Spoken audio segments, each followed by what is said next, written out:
test your mix on everything. What is good, people? It's Jagilsdorf coming back at you with another Tutorial Tuesday for your liking, and today we're going to talk about field testing your mix, field testing your videos. When you make any type of multimedia production, as I like to call it, people are going to look at it and watch it in different ways, and you have to be careful. Perfect example was my buddy Fusa.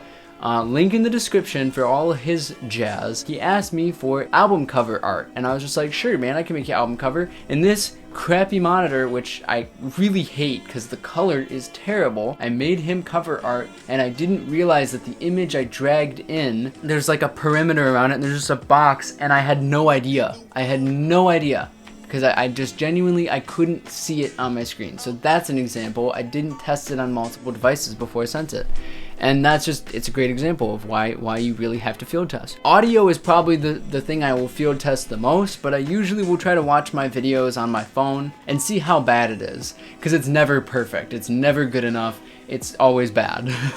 It just will be, because I don't have the greatest lighting and the greatest studio and the greatest camera and the greatest microphone and all that. I just don't have all that yet. I try to make the best of what I have. So when it comes to audio, you want to test it in as many ways as you can. I think one of the greatest tests for your song is to upload it to YouTube as unlisted, and then play it in a car using Bluetooth. Oh, and make sure you're streaming it. You don't have it downloaded or anything. I want you to stream it on your data. So whatever your data decides to dull it down to, because if it dulls it down to like 480p quality, it's not going to sound amazing. But if it keeps it at HD, then it'll sound great. So even hit the little settings button and see what the quality is while you're playing it, because usually it'll just be set to auto. We'll put it at the lowest one, put it at 480 or even 720, and see how trashy your mix sounds. Try to intentionally make it sound garbage, and would you still listen to it? Because I always ask myself, what would make someone keep listening? And what would really make them go away? I have been in the car with every single friend and every single family member anytime I've ever in the car. At one point or another, not so much anymore because now everybody has an aux or Bluetooth, but at one point or another, we would be listening to the radio and a song would come on, and even though the radio was out of tune and it was fuzzy, we would still listen to that song because it was a good song despite the fact that it sounded like trash on that system.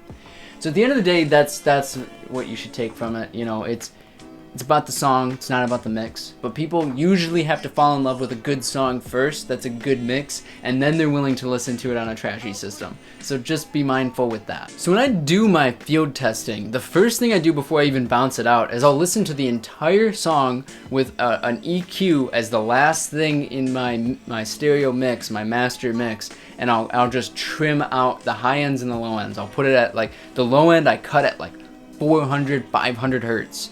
Which is like most of the bass, and that's your typical phone. I mean, yes, since the iPhone X, the bass on the iPhones are amazing now. It's ridiculous what those iPhones can produce, but it's not the same. Some people still have older phones, or they don't have that specific phone, or maybe the phones change or whatever, or maybe they're listening to it out of a laptop speaker, whatever it is. I don't care. The point is I want to know what it sounds like. I don't care what they play it on. Play it on everything. And that's what I do in my field tests. I try to play it on. I literally have old devices.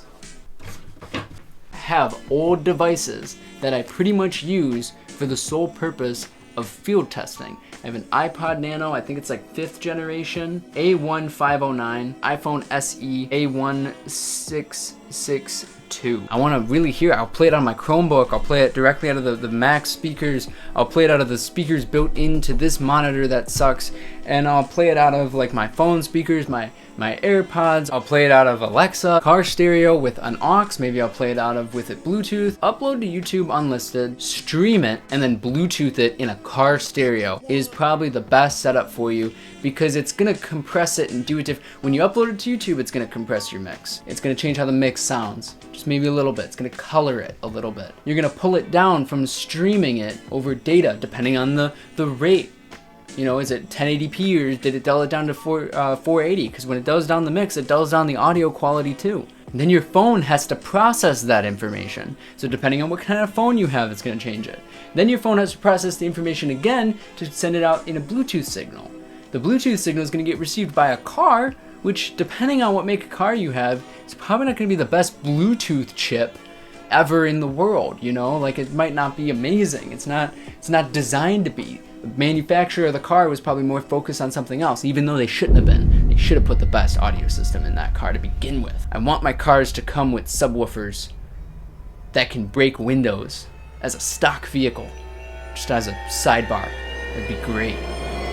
Anyway, then the car's stereo system itself is going to perceive that from its Bluetooth chip and process it again. And then the speaker itself, whether they're worn speakers or if they're hot or cold, or, you know, the air pressure in the room, how many people, are the windows open, like all of these things end up playing a small factor which is going to change the way you hear the mix. Are you playing it at max volume, mid, low mid, or just barely even on? You know, I usually put my stereo system at like 23. That's just the number I use. I will, when I got my new car, I played that stereo system with every song I've listened to like 1,000 times. All my like favorite songs, the songs I've played on repeat throughout my whole life. I have like that list of songs I just constantly am listening to. I just kept playing it for weeks on end at 23.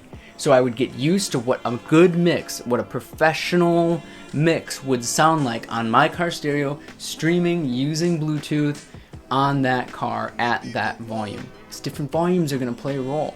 Is it your phone volume? I always put the phone volume on max, and then I'll dial in the car volume.